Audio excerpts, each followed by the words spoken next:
At my age, it often pains me to call someone as young as this a scientist. But it is true.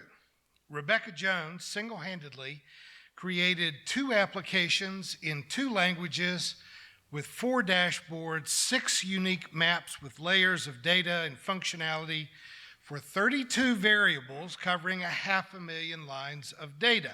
No, that sounds incredibly complex, but her objective was to create a map that would let Floridians and tourists know where COVID-19 cases were coming up and how dangerous it really was in real time. In spite of her remarkable intellect and this superhuman accomplishment, she was fired by the Florida Department of Health earlier this month for refusing to manipulate the data on her program to scale back the number of virus infections that were in the state of Florida. She had put in 16-hour days, 7 days a week for 2 months to create this tool, and she then refused to turn it into an arm of propaganda. I don't know what the future holds for Rebecca Jones, but I don't get to vote in Florida. But in the next gubernatorial election, I sure would like to see her name on the ballot. Scientists are not always right. In fact, they are forever changing their story. Those of us who are trying to understand the current pandemic realize that every day we hear something that contradicts something that we were told a month ago. But that's the nature of science. You're always looking for the truth. And as you discover new things, your position changes. That's why no legitimate university in the world would use a 10-year-old science textbook. The body of knowledge changes so fast that you're constantly having to update it. A good scientist is always a stickler for the truth, as best the truth can be known. And that requires a very deep commitment to honesty. They don't always get it right, but the better scientists do. Now, propaganda is not always dishonest. When Florida's tourism department talks about beautiful, sugary, white, sandy beaches, orange and grapefruit groves, wonderful amusement parks and water sports, they're not lying, they're just accentuating the positive. When they don't want you to talk about high hotel room taxes or those sneaky spa charges, those of you that have been to Florida in the last few years know that when you book a room on the beach, you start to check in and they spring it on you that there's an additional charge of $20 or $30 a day that's not in the literature and that you have to pay it. They don't really want you to talk about that. They also don't want you to talk about their numbers of COVID-19 cases. And that is when propaganda shifts from advertising to public deception. So at least in this case, let's not call it propaganda. Let's call it a lie. The state of Florida, in its government offices, officially is lying to the residents and tourists about how prevalent COVID-19 is in their state. Now, Florida doesn't have a state income tax. They've shifted their entire tax burden onto the millions of tourists who flock to their beautiful beaches and amusement parks. So you can understand why the Florida government is really needing to refill their coffers. And so they need for tourists to come back to pay the bills. But is it okay to tell a lie about a lethal disease because you need money? Is that really okay? Now, I want to pause here for a moment of clarity.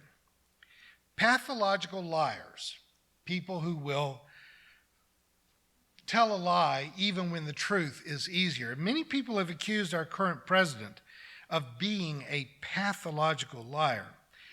That's not really what pathological liar means. Pathological is a compulsive behavior. In all my years, I've only encountered a couple of people who were compulsive liars. Most liars will tell the truth if the truth is in their favor.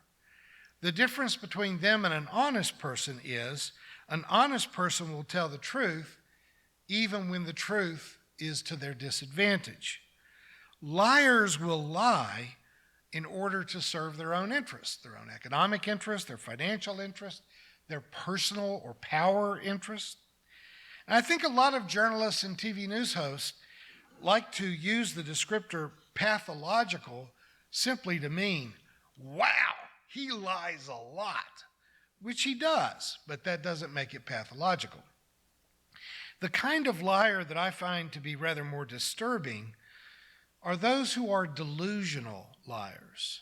These are not simple con men like used car salesmen who might change the facts in order to trick you or swindle you, but more a person who tells a convenient lie, and as soon as they've told it, they almost seem to believe it themselves.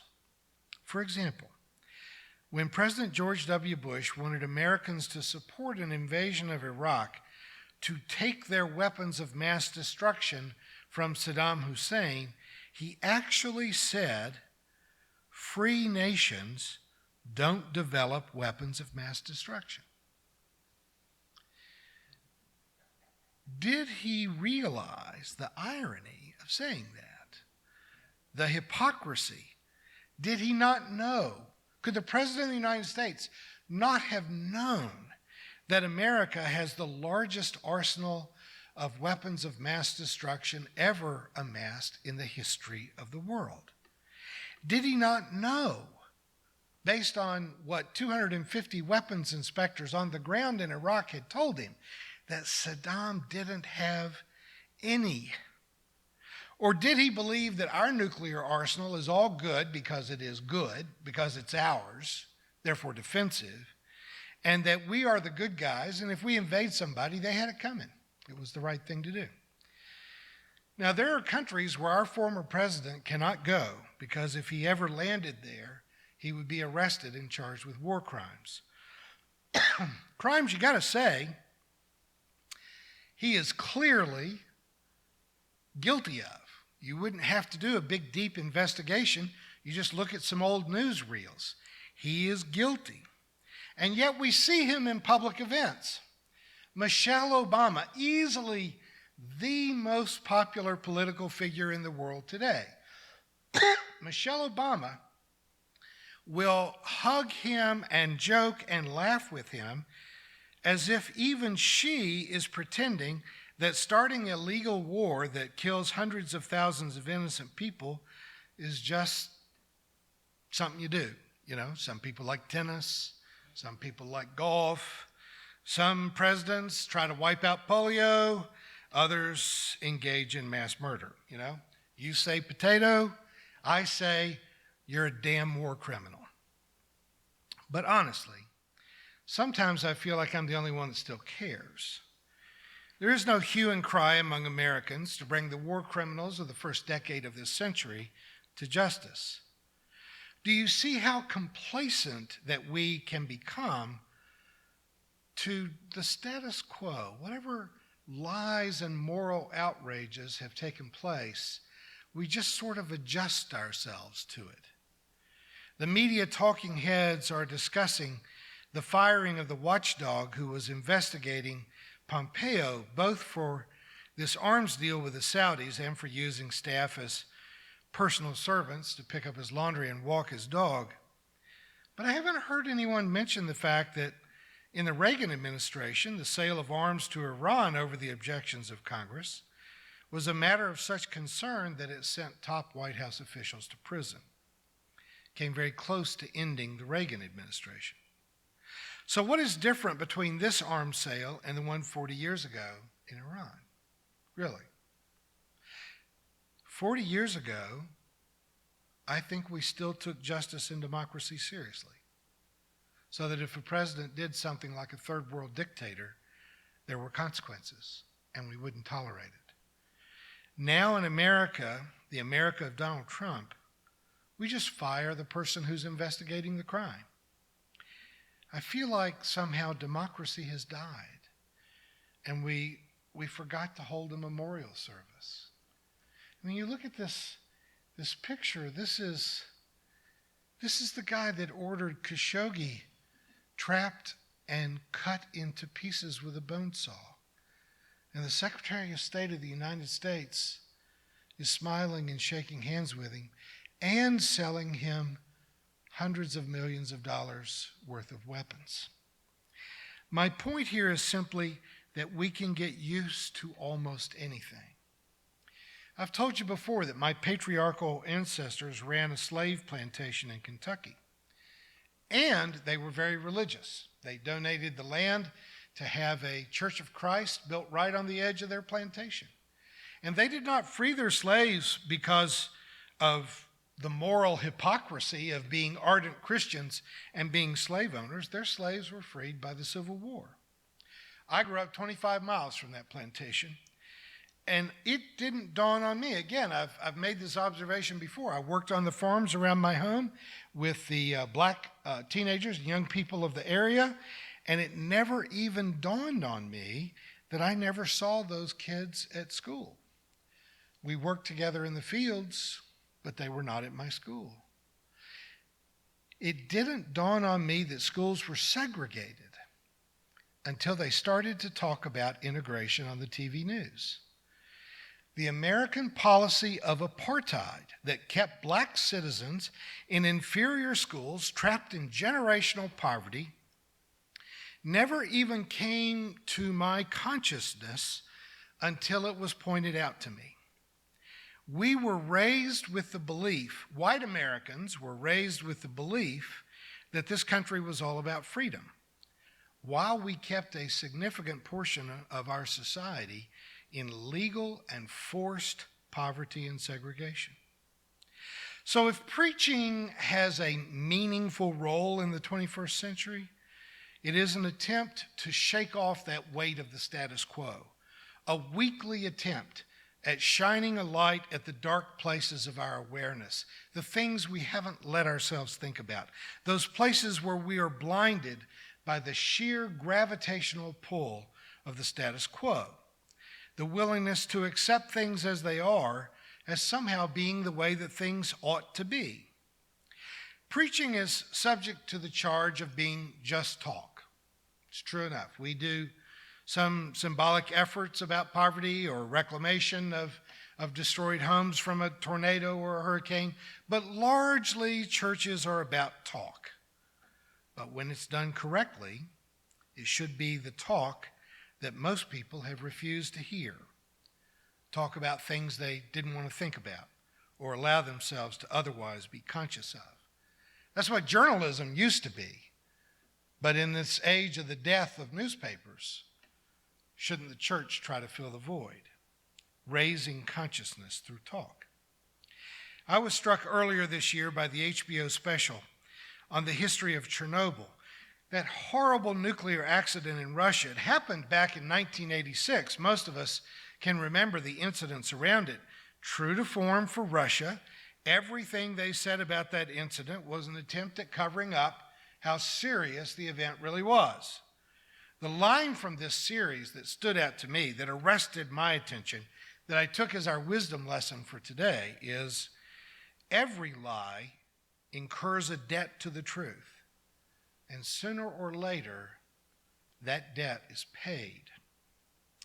Now, I don't personally believe that God judges us and enters into human history with reward and punishment for our lies or our misdeeds. I don't think I really believe in karma, but I have to admit that there is some sense in which the universe appears to want to balance itself morally.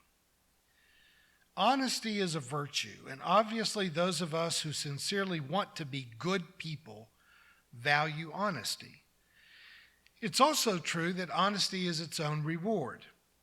We're not honest in hopes of avoiding a negative outcome at some grand divine final judgment. We're honest because we want to be that kind of people. We want to lead virtuous lives. But without a final judgment, without a supernatural theistic God who intervenes in human affairs, still it seems to be true that there is a debt to be paid for lying. Somehow that debt will demand payment. If not from the liar, than at least from the culture that has accepted and grown up accustomed to the lies. The initial deaths from the incident at Chernobyl were few, but the lies, the denial, the face-saving, that caused the deaths of tens of thousands of people over the next few years. Lying creates a debt to the truth, a debt that will have to be paid. Our invasion of Iraq was supposed to be a quick and dirty regime change, but it turned into a decades-long nightmare that has resulted in the deaths of hundreds of thousands of innocent civilians, along with wasting trillions of dollars in resources. And I should add, it has created 2 or 3 generations of future terrorists. What we have done in Afghanistan and Iran is a debt that our children and our grandchildren will pay dearly for in the decades to come. Of course, when I outlined this message in January, I had no idea that there was a pandemic coming down the rails that would change not only the way we live, but the way many Americans die. Unless you only listen to Fox News, you know that our president has refused to take briefings on the topic. He has engaged in denial through January and February, and ever since he has been mired in an endless cycle of lies, misinformation, and mismanagement. How many of the nearly 100,000 Americans who have died might have been saved if we had a more honest and competent president? It is, of course, impossible to say with certainty. But let me just tell you a little bit about what happened in South Korea.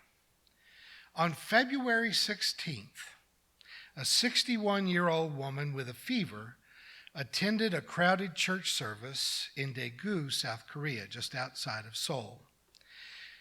Within days, there were hundreds of cases of COVID-19 coming to the hospital. This one woman had caused over 2,000 infections. Officials quickly traced these new victims back to their church. They went to the church and demanded that this secretive cult divulge the list of their membership. They then went and tested every single member, and the ones that tested positive, they went and found everyone they had been in contact with until they traced down every positive infection from this church service. As a result of this quick and efficient response, also because of the readily available testing and a public that had the good sense to not resist wearing masks, South Korea has had a total of 264 deaths from COVID-19. 264. They tested their first case the exact same day as we tested the first case in the United States. And yeah, America is not South Korea, and South Korea is not America.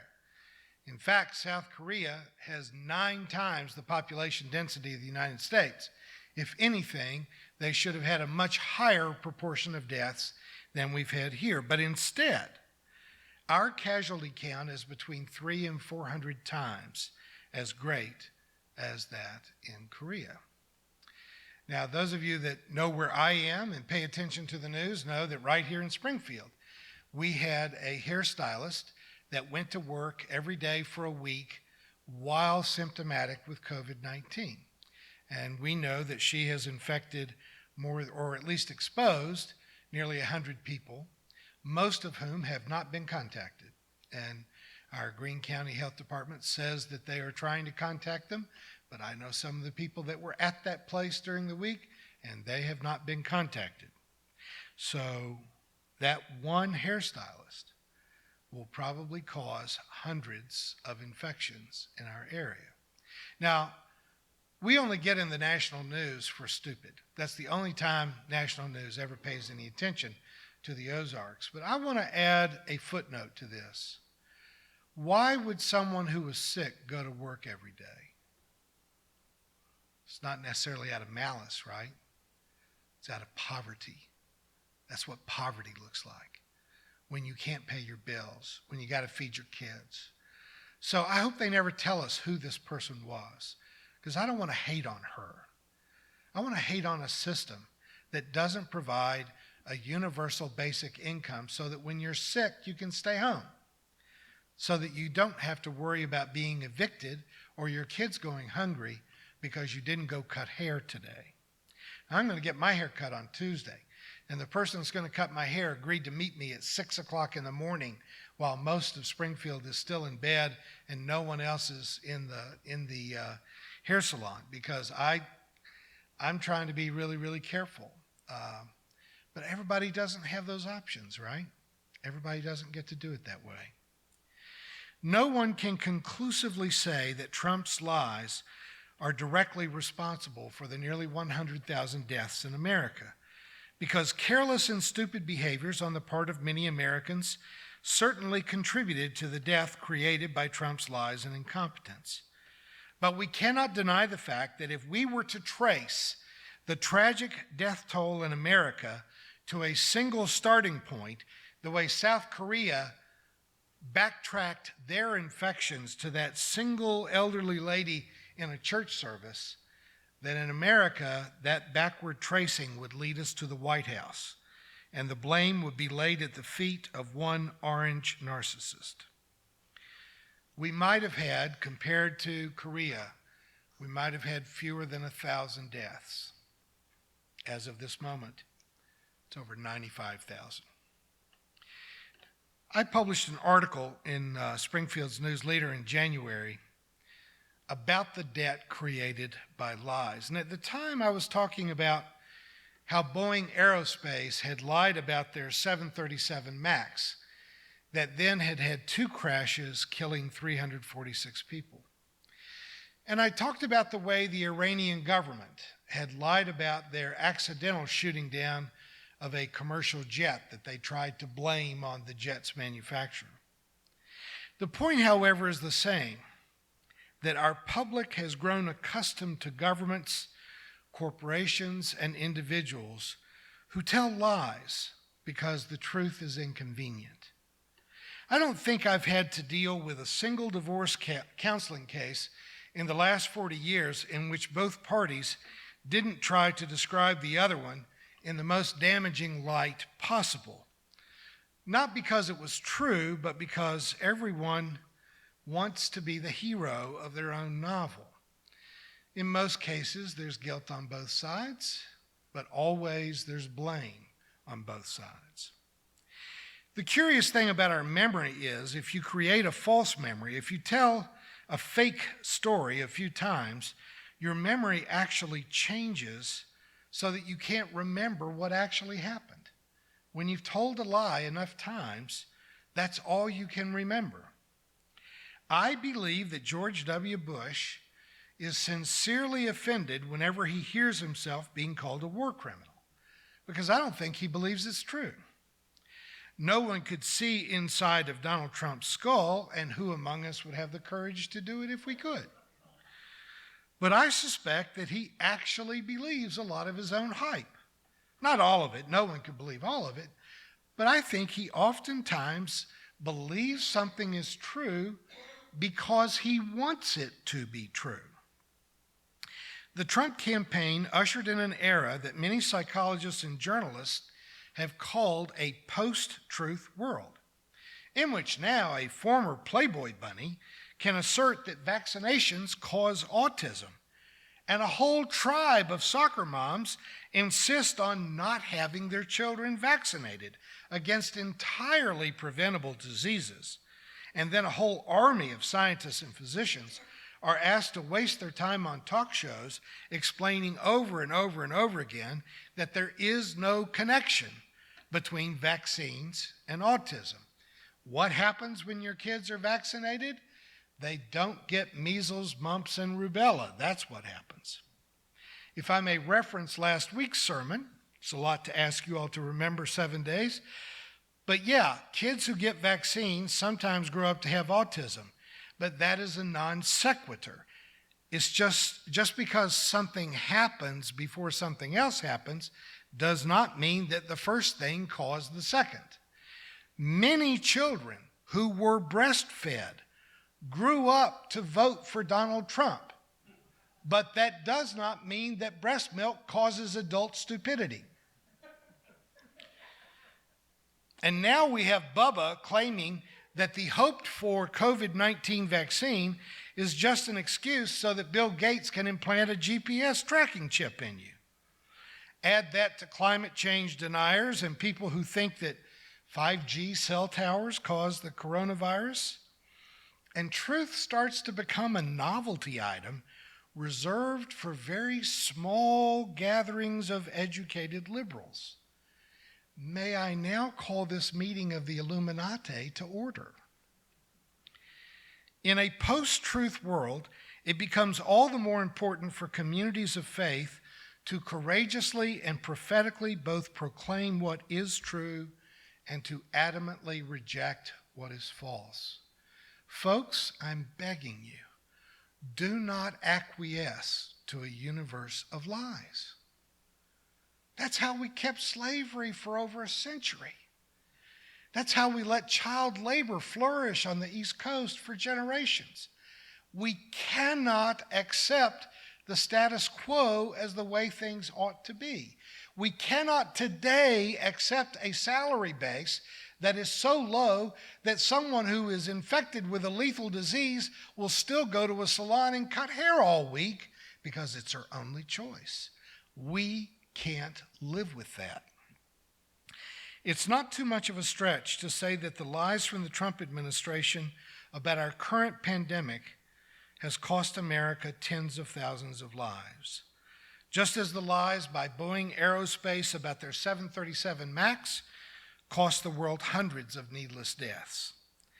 And we can add decades of lies from both the Catholic Church and many Protestant denominations, including my former denomination, the Disciples of Christ, in covering up pedophile priests and pastors that resulted in untold suffering, and may I add, not a few suicides, one of which was someone I personally knew.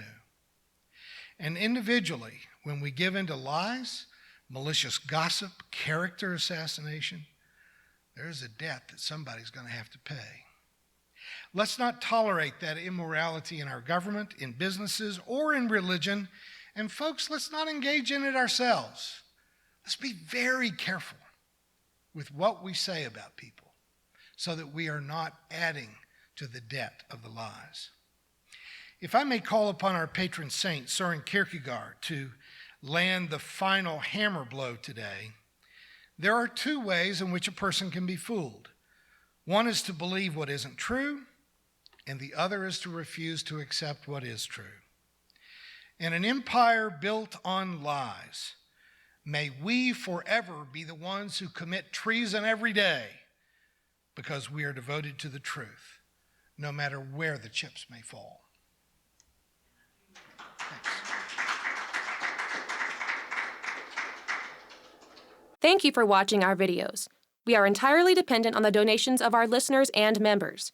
We hope that you find this content to be important enough to help us to keep offering these videos to the public at no charge by becoming a regular contributor. Please click on the donate button on our website at www.spfccc.org. Thank you for your support of progressive religious programming.